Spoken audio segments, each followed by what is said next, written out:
I went outside to smoke a cigarette, and the house blew up. That's all Michael Clark remembers from the night his world literally burned down. The garage exploded, and the rest of the house imploded. Michael says his first instinct, run back to the house and rescue his fiancée and 10-month-old daughter. If we're all going to perish, we'll perish together. He nearly died trying to save them. When I met him in our living room, his chest was still on fire. His fiancée calls him a hero. He was just so aware that we were still in the house that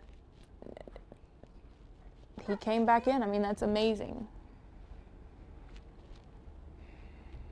A miracle, a matter of fact. It would be one of many miracles. Hey, how you doing? Nearly 2 years since the explosion. How you doing? Good. Doctors say Michael Clark is a living example That's Daddy's princess. of how burn victims are getting a second chance at life. This is actually the room I was in. After the fire, for 4 months, doctors and nurses in the Ohio State Burn Center fought to save Michael's life. It's the reason why you go into medicine and do this, is to make people's lives better. The flames from the fire were so intense, the heat burned the pigment off of his face. I burned 79.25% of my body. Many of his burns were third degree, what doctors call deep tissue burns. His fiancée says he was almost unrecognizable. His face was completely white.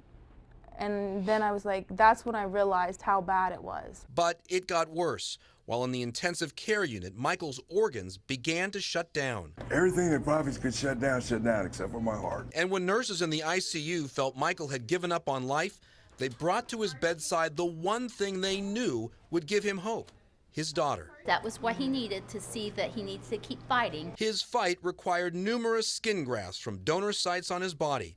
It would be his best defense against infection and survival. We've made great strides in survivability. Dr. Larry Jones leads the OSU Burn Center team. And he doesn't need any antibiotics for this. A surgeon with 3 decades of experience in advanced burn trauma. He says when Michael arrived, the prognosis wasn't good. He tried to die several times. But he survived, and Dr. Jones says that's what this burn center is all about: beating the odds. You have a patient like that